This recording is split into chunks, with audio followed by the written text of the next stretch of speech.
en el contexto de la misma vamos a poner todos los aprendizajes realizados a través del último curso que nos ofreció la Asociación Educar, a quien estoy agradecido, a través de la Universidad de Buenos Aires, y el cual creo que tiene mucha importancia para todo lo que entendemos que el fútbol es algo más que pegar el balón. Gracias. Sobre las funciones ejecutivas, ¿sí? Está relacionado con alto rendimiento. Y alto rendimiento y fútbol, porque transitamos por un mundo que tiene muchos, sobre todo en deporte, tiene muchos elementos que, por supuesto, antes no lo había. ¿Sí? Tiene muchos datos, ¿sí? Tiene muchas posibilidades de seguir el juego de una manera fusión cuando los jugadores de fútbol pueden ser seguidos individualmente en cuántos contactos tiene con el balón, ¿sí? Cuántos contactos ha hecho bien, cuántos contactos lo ha hecho mal. Eso todavía no lo aclaro, no lo tengo muy supremamente con mucho conocimiento, porque va a depender también de lo que piense el entrenador, de lo que es bueno, lo que es correcto, lo que no es correcto, ¿sí? Porque hay muchas de las cosas, por ejemplo, que salieron del básquetbol también, ¿sí? Lo que se llama ahora asistencia del básquetbol, ¿sí? Hay muchos aspectos tácticos que son del básquetbol, ¿sí? Siempre recuerdo bien, y en algunos de los seminarios que he tomado, y se me ha quedado grabado, ¿sí? Por ejemplo, que cuando le enseñamos a un atleta, a un defensa, en un tiro de esquina, para tomar a un jugador si se hace marca mixta, ¿sí? Zonal o mixta, ¿sí? La zonal es la que maneja, ¿sí?, casi movilidad, y la mixta donde hay que seguir al jugador, ¿sí? El tratar siempre de buscar los tres elementos, el triángulo ese que es balón, posición y rival. ¿Okay? Cuando yo marco a un delantero extremadamente peligroso, voy a tener que determinar, ni siquiera determinar, voy a tener que hacerlo en un porcentaje de acuerdo a las circunstancias por ejemplo, si el córner ya se ha lanzado, no se ha lanzado, ¿sí? Pero si se ha lanzado, voy a tener que tener el contacto con el balón, con el rival y con mi posición, ¿sí?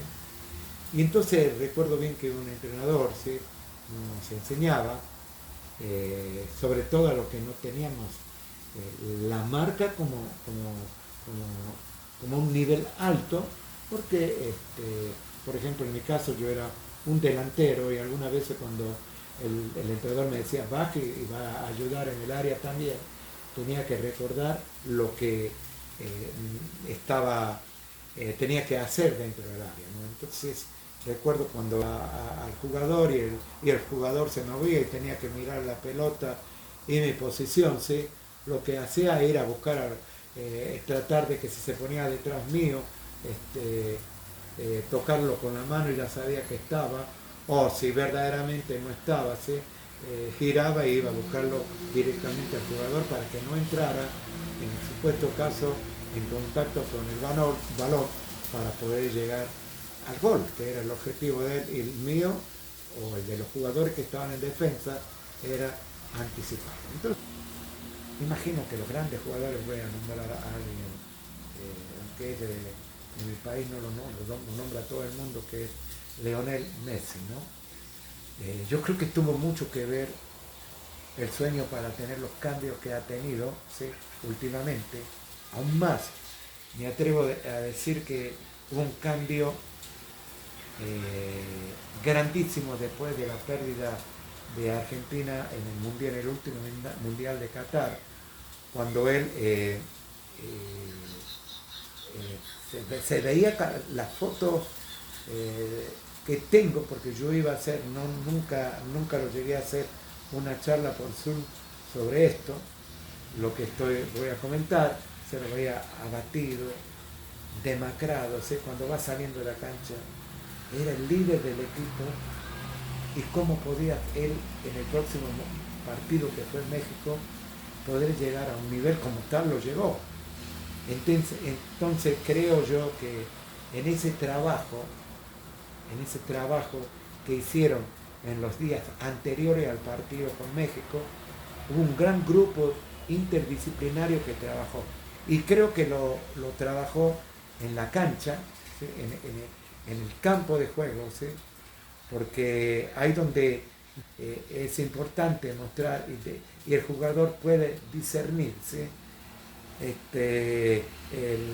Todos los trabajos que se consiguen dentro del campo, ¿sí? Cuando hay como es el trabajo de la práctica, proceso enseñanza-aprendizaje, ¿sí? ¿Okay? Entonces cuando el profesor está enseñando, cuando está participando el jugador de una manera, trabajo individual, personalizado, o una manera para obtener los triángulos, para obtener las diferentes figuras geométricas que se presentan en el campo, para ser parte de un equipo, ¿sí? Es importante, es el de recordar, el de haberlo hecho, ¿sí? Para poder recordar, ¿sí? Y entonces imagino que los neurocientíficos que tenían en la selección argentina, como el trabajo de campo de toda una serie de entrenadores, pero verdaderamente donde se consiguen logros, es lo que más le gusta al jugador, es cuando estar en contacto con el balón. El cambio, ¿sí? Y entonces el sueño también tiene que haber sido importante, me estoy refiriendo a Messi, para lograr lo que va logrando después en el transcurso del torneo, ¿sí? Okay. Algunos conceptos, ¿sí? El cerebro dormido sabe de que información nueva es relevante. El cerebro que duerme sabe que información nueva es relevante. Mire lo que le estaba diciendo y tiene concordancia con lo que le acabo de decir. Algo nuevo. Siempre se dice que todos los días aprendemos algo nuevo. Pero la única manera en que pueda haber algo que se quede en el cerebro, en el cerebelo, que es la memoria larga, va a determinar de cómo me lo presento. Si yo me lo presento a ese nuevo conocimiento a través de la curiosidad, ¿sí? Y esa curiosidad me trae o lo aplico con la motivación. Estoy motivado a través de esa curiosidad. ¿Cómo se me presenta? ¿Sí? Viene la motivación, y esta suma de las dos, curiosidad más motivación, da como lugar el aprendizaje. ¿Sí? ¿Okay? Muy bien. Es sobre todo la memoria procedural de tareas perceptivas y de memoria matriz. ¿Okay? Acuerda que hablamos que tiene mucho que ver con la parte de la percepción, la visión, ¿sí? Y la memoria motriz está en relación con el entrenamiento, porque el entrenamiento es todo un entrenamiento más ligado a lo motriz, ¿sí? Y en lo motriz va a estar relacionado con la habilidad, dentro de las habilidades, de acuerdo a la posición que tenga en el campo, o todas las posiciones que puede ocupar en el campo, para que se quede como una memoria motriz. Y esa va a aparecer, ¿sí? Entre neuronas que tiene el axón, ¿sí? Y lo que tiene la dendrita. Y de acuerdo a la cantidad de dendrita que tenga, ¿sí? Las conexiones para hacer algo más amplio, ¿sí? Para llegar al gran talento que pueden ser estos jugadores de gran nivel, ¿sí? ¿Okay? Vamos a la actividad onírica, que simula la realidad. Me voy a quedar un poquitito para explicar qué es la actividad onírica, ¿sí? En la actividad onírica simula la realidad, está relacionado con el sueño o relacionado con las imágenes y sucesos que se imaginan mientras se duerme, ¿sí? Es una creatividad, ¿sí? que existe para que esta actividad onírica simula la realidad. Si una persona onírica es cuando aparenta estar desligado de la realidad y se caracteriza como un individuo imaginativo o creativo. ¿Qué es lo que necesita todos los deportes? Indudablemente tiene mucho que ver con el fútbol de antaño, ¿sí? Con el fútbol callejero, ¿sí? Con el fútbol que daba la posibilidad de crear. Había muchos elementos de creatividad que no pueden darse ahora. Ahora tenemos, por ejemplo, manejamos la creatividad a través de conos, ¿sí? A través de las estacas, de los balones de colores, ¿sí? De figuras, ¿sí? Con todo esto de la neuropsicomotricidad que está avanzando. Entonces, estos son importantes para el desarrollo de la creatividad en un tiempo moderno, ¿sí? Pero no tienen el tiempo físico que teníamos quienes jugamos en la época cuando éramos niños. ¿Y qué era el tiempo físico? Podemos estar 1 hora, 2 horas. Había más posibilidades de hacer uso de lo lúdico para presencia del juego, que después era importantísimo. Porque seguimos como estábamos con el sueño, juega un papel importante en nuestras emociones, ¿sí? Nuestras emociones, ¿sí? Son importantes porque son aprendizaje mismo, en el mismo sueño lo vamos a tener, lo vamos a mejorar, ¿sí? Además, con el sueño se activan diferentes zonas, ¿sí? Que a lo mejor estando despiertos no lo activamos, ¿sí? Nuestro organismo está diseñado para indicarnos cuándo debemos dormir y cuándo estar despiertos, ¿sí? Y tenemos que respetar, ¿sí? Nuestro organismo está diseñado, ¿sí? Y como el diseño tanto es que siempre los horarios de luz solar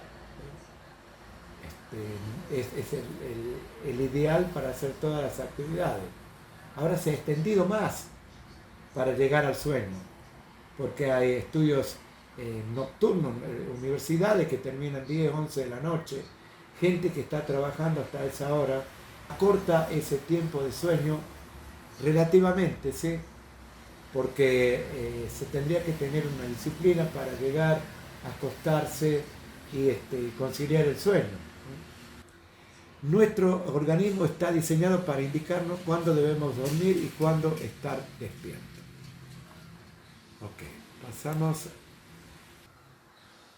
Acá vamos a hablar de hábitos o rasgos de personalidad de los genios, según Craig Wright, ¿sí? Para estar siempre en relación al trabajo que vamos a hacer. Yo no puedo pasarme el trasnocho o consumiendo algunas comidas o bebidas que no están de acuerdo con mi salud y luego al otro día ir a entrenar o ir a jugar, ¿sí? Okay, debemos tener resiliencia, ¿sí? La resiliencia es importante, dejar lo malo atrás y enfrentarlo para salir adelante, ¿sí? La originalidad, que es verdaderamente parte de la creatividad, ¿sí? Entonces, cuando uno tiene originalidad, se pega a algo que es el desafío, ¿sí? Cuando yo tengo desafío, que es diferente, cuando el desafío, la misma tribuna lo ayuda, a lo mejor con cantos que son negativos hacia el jugador, y el jugador tiene que salir adelante poniendo la originalidad o la creatividad para enfrentar situaciones adversas, como en este caso yo lo expliqué sobre la barra o la tribuna en contra, ¿sí? La imaginación, que usted lo puede encontrar en internet, ¿sí? Donde hay muchos colores, ¿sí? Hay muchos trabajos de de toma de decisiones, de memoria motriz, ¿sí? Hay mucho trabajo de memoria intelectual para poder discernir sobre lo que se está haciendo, ¿sí? Pero también hay otro importante dentro de los 14 hábitos o rasgos de personalidad, es la curiosidad. Si yo soy una persona curiosa, todo lo que es nuevo, ¿sí? No lo voy a desechar, sino que voy a tratar de aprender a través de la curiosidad de eso nuevo. Ejercicio de curiosidad donde pueda disfrutar el juego. Los grandes equipos profesionales, Barcelona, Manchester City, ustedes lo ven en los videos en YouTube, donde hacen juegos active hacia lo que es esta dopamina, que es la hormona de la felicidad, ¿sí? El trabajo siguiente, o sea, el entrenamiento de lo que se está haciendo de esa unidad de trabajo va a ser de aprendizaje, ¿sí?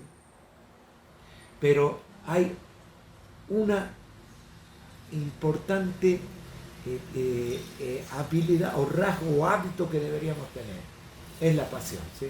Siempre va a estar atento a todas las insinuaciones que le da interiormente, intrínseca, ¿sí? O lo que lo da extrínsecamente el entrenador, o que lo da el medio ambiente, ¿sí? Siempre decimos que el cerebro es la suma de cerebro, cuerpo, mente, más medio ambiente. Entonces el medio ambiente va a jugar un papel importante, ¿sí? Para superar ese medio ambiente que es negativo o mejorarlo al que es positivo, ¿sí? Entonces siempre tenemos la pasión como elemento para ir a afrontarlo y hacerlo bueno, o hacerlo bueno y mejorarlo, ¿sí? Ok. Siempre debemos luchar por la creatividad, ¿sí? Porque la creatividad es lo que da la posibilidad de tener un pensamiento más que influye sobre otras personas. Por ejemplo, un equipo de fútbol, ¿sí? Los grandes líderes tienen una adaptación creativa, ¿sí? Entonces tienen lo que es la unión cerebro, cuerpo y mente en el medio ambiente, ¿sí? Porque son los que ni siquiera tienen que ser grandes jugadores. Hemos visto jugadores que no tenían un gran nivel con el balón, pero eran importantes a la hora de conseguir logros, muchos logros, ¿sí? ¿Okay? Y el fútbol se lo notaba más antes, porque el jugador se quedaba más tiempo en un equipo, ¿sí? Había jugadores de 10, 12 años en un equipo, 8, 9 años. Ahora por lo que es el juego en la parte económica, el jugador está si es de Sudamérica, está tratando de salir, ya sea a Norteamérica o a Europa, ¿sí? Pensamiento que atraviesa fronteras, acción contraria, pensar lo opuesto, preparación, lo que decía, la obsesión, ese elemento que es importante. Estoy obsesionado por llegar a ser un gran jugador. Voy a trabajar para que esa obsesión se convierta en algo positivo. Pero para eso voy a tener que pensar, ¿sí? Y la única manera que yo pienso es cuando estoy relajado, cuando puedo tener el razonamiento, cuando empieza a funcionar el lóbulo frontal, ¿sí? Para que esa relajación aparezca y aparezca el conocimiento. Y por supuesto la concentración, evitar cualquier elemento distractor, ¿sí? Pero que sirva tiene que servir a través de la relajación, de la obsesión y además de la preparación. La base de esta habilidad emocional, ¿sí? La habilidad emocional, y que es lo que yo le comento algunas veces a algunos jugadores, que traten de jugar felices, porque cuando se juega felices, ¿sí? Volvemos a hablar de esa hormona, ¿sí? Que entra en los neurotransmisores, que es el neurotransmisor, que es la dopamina, ¿sí?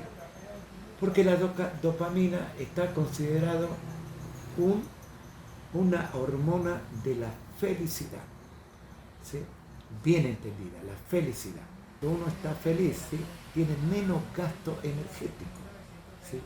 Si uno juega con felicidad, seguro que van a salir a flote todas las capacidades cognitivas, sociales, cognitivas emocionales y por supuesto las que son las cognitivas de la parte motriz, ¿sí? Entonces, ¿dónde la encontramos esto? Lo que nos hace un razonamiento muy claro, que son las habilidades propias de la corteza prefrontal. Es la del razonamiento. Eso es lo que nos distingue a todos los seres humanos, porque razonamos.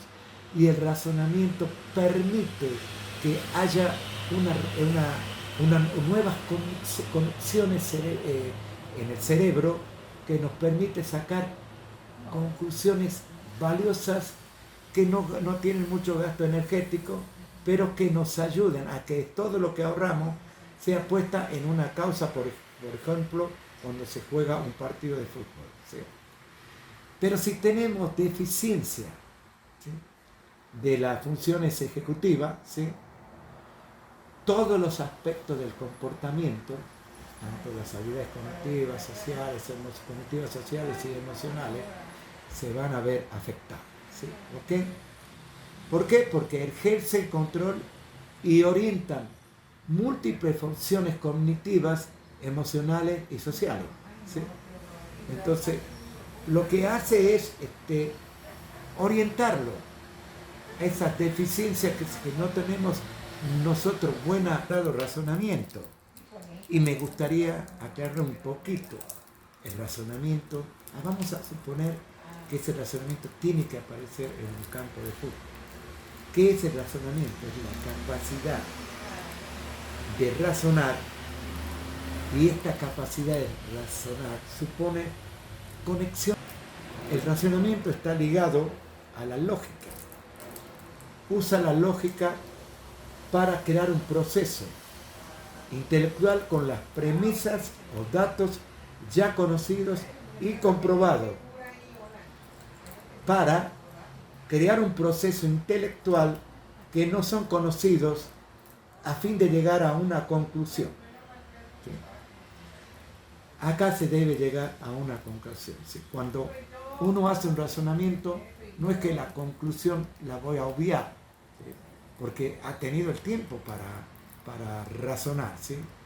Y como dice, está íntimamente ligado a la lógica, ¿sí?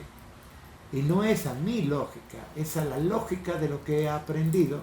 Es mi lógica, pero también es de lo que he practicado, lo que he ejercido por mucho tiempo en entrenamientos y juegos para llegar a conclusiones. Por eso es tan importante, y algunas veces se deja de lado la sapiencia de los jugadores que tienen una cantidad de años, ¿sí? Tienen acumulado mayor conocimiento porque tienen mayor información, y esa mayor información permite, ¿sí?, que realizar actividades que tengan menor gasto energético y poder rendir en todo el campo, ¿sí?, en todo el tiempo y en todo el campo. Lo vemos acá, ¿sí? En el fútbol existe ese tipo de jugador. Todavía está jugando Ronaldo, ¿sí?, que tiene una edad donde ya antes no se jugaba, hace años no se jugaba, ¿sí? Bueno, hay jugadores que uno sabe cuál es el que tiene la experiencia del juego, porque además de haber sido un jugador clave en los años que participó, pasa a ser clave porque el conocimiento que tiene acorta la distancia en que hay entre una jugada y una ejecución de la jugada, ¿sí? Y además hace un gasto menor energético que le permite estar continuamente o mayor tiempo con una actividad que sea positiva a través del horario, del tiempo de juego, ¿ok? De el trabajo ejecutivo, ¿ok? Es una de las evoluciones, ¿sí? La conducta intencional, el planeamiento y la autorregulación. La autorregulación. La evolución, ¿sí? Importantísimo, es la parte evolutiva, la nuestra, ¿sí? La que siempre está dispuesto a hacerse, a que no hay momentos en que si tenemos momentos de alguna dificultad, tratamos de dejar en la puerta de la entrada al entrenamiento esto lo que es una dificultad y entramos con el 100%, al 100, como se dice ahora, al entrenamiento o al juego, ¿sí? Juega un papel importante, pero está relacionado con un planeamiento, ¿sí? Y el planeamiento en todo orden de la vida, ¿sí? El planeamiento cuando uno jugaba, ¿sí? Yo sabía contra qué jugador, porque lo había enfrentado muchas veces, varias veces, cuál era la parte débil de él, cuál era la parte fuerte, ¿sí? Si era rápido, si era lento, ¿sí? Y entonces planeaba mi acción. ¿Y cómo la planeaba? Sí, la planeaba directamente con la parte cognitiva, con el intelecto, ¿sí? Entonces me tiraba 3 o 4 metros atrás, o amagaba de ir o regresaba, ¿sí? Una conducta intencional. Bueno, fíjese que la conducta intencional está pegada al planeamiento, ¿sí? Si está pegada al planeamiento, quiere decir que supone traducir las intenciones, objetivos y planes en acción, o sea que debemos programar acciones con ejecución de la acción. La planeamos y la ejecutamos. Allí está la conducta intencional, ¿sí? Ok. Yo la planeo, pero la voy a ejecutar, ¿sí? Porque he planeado mi mente para que cuando se presente la toma de decisiones aparezca. Esto es lo que yo estaba tratando de enseñar, ¿ok? Y pasamos luego a la autorregulación. La autorregulación está relacionado cuando se consideran las intenciones, ¿sí? ¿Okay? Las intenciones, la capacidad de iniciación y la velocidad de procesamiento. O sea, ¿cuál sería el poner en acción ese movimiento? O sea, la intención cuando voy a enfrentar al arquero, voy a mirar primeramente si no me sigue un jugador cerca a mis espaldas, ¿sí? Entonces, la intención es que yo buscarlo de frente, ¿sí? Hasta que me acerque a él. Ok. ¿Y después qué voy a hacer? ¿Cuándo voy a iniciar? Que es capacidad de iniciación. Él desmarque con el balón hacia la derecha o hacia la izquierda, tratando de eludir al rival, ¿sí? Y tengo que pensar cuál va a ser la velocidad de procesamiento. Seguro que el arquero me va a dar el balón. Entonces la velocidad de procesamiento va a tener mucho que ver con la autorregulación. La memoria de trabajo en un jugador de fútbol, en el campo de juego, permanentemente actualiza la información visual que le indica dónde se encuentra su compañero. O sea que hace un escáner, ¿sí? Esto es lo que vemos a Messi cuando mueve hacia la derecha o hacia la izquierda y retiene para saber cuál es y toma la decisión de quién está bien ubicado para entregar el balón, ¿sí? Eso es lo que se llama ahora escáner, ¿sí? Eso es, retiene esa información online, o sea que utilizamos un término científico, las nuevas generaciones, online, en línea, la retiene y toma decisiones basándose en ella. Pero en este caso hablamos de una memoria de trabajo visoespacial, visión-espacio, ¿sí? Es muy difícil, ¿sí? Porque allí entra otro elemento, ¿sí? Pensamiento en cuanto a la memoria de trabajo. En la memoria de trabajo, el señor Cowan dice que es el ensamble de mecanismos mentales que permitan que la información se sostenga temporalmente accesible para permitir el pensamiento. O sea, ya cuando ya estás en la parte donde tienes que tomar la decisión, ya el pensamiento te va a jugar un papel importante para que esa memoria en cuanto a la acción, esa memoria de trabajo en cuanto a la acción, dé su resultado. ¿Sí? Okay. Vamos a la flexibilidad cognitiva. Okay. La flexibilidad cognitiva es una habilidad compleja que implica cambiar la atención en un paradigma perceptual a otro con el fin de adaptar la actividad mental y el comportamiento de acuerdo con las demandas del ambiente. Como estamos hablando de fútbol, vamos a llevar el ejemplo de la flexibilidad cognitiva hacia el fútbol. En el fútbol, en cualquier práctica al descubierto, como se juega el fútbol, ¿sí?, los cambios climáticos constituyen un desafío a la flexibilidad cognitiva del deportista, del jugador de fútbol en este caso. Poder adaptar la técnica y la respuesta motora a la condición ambiental es sumamente significativo. O sea que está dentro del programa de las funciones ejecutivas en el fútbol. Bueno, acá tenemos el control inhibitorio también como las funciones ejecutivas en el fútbol. Y vamos a tomar ejemplo también de qué es dentro de la función ejecutiva en el fútbol, el control inhibitorio. El control inhibitorio, por ejemplo, cada vez que un jugador del fútbol decide, por ejemplo, girar para su lado no dominante. Por ejemplo, si mi lado no dominante era el izquierdo, ¿sí?, entonces yo decido girar hacia la izquierda, ¿sí?, está usando el control inhibitorio. Vamos a ver por qué. Porque verdaderamente, ¿sí?, es el que me está inhibiendo porque tengo menos habilidad para hacer el giro por ese lado, ¿sí? ¿Ok? Vamos a otro ejemplo. Esto más tiene que ver con comportamiento.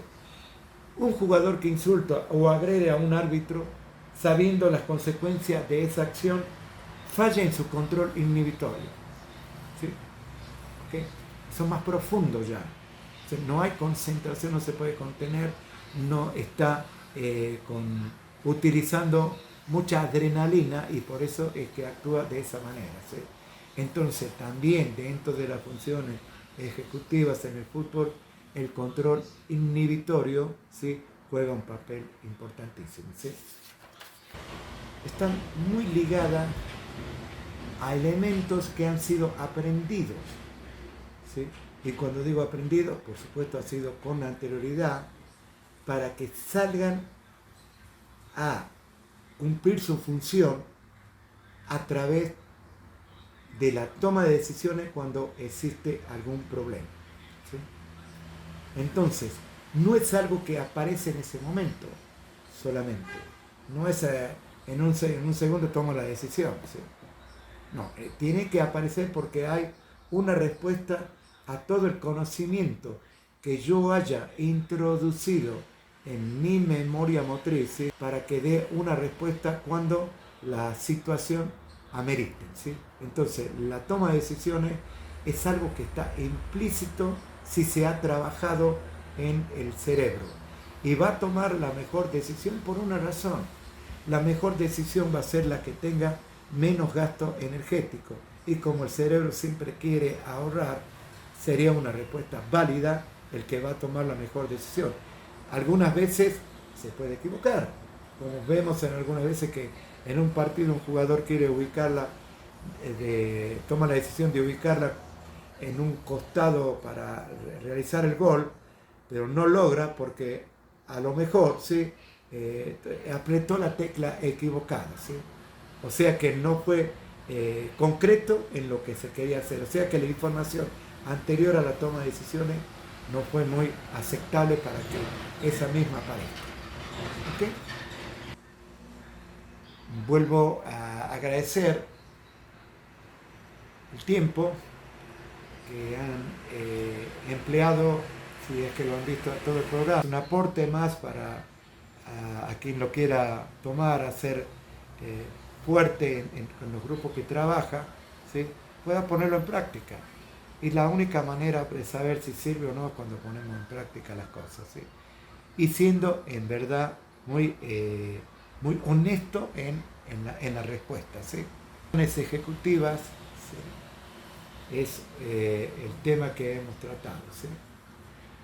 Muy bien, buenas tardes, que estén muy bien y hasta otra oportunidad.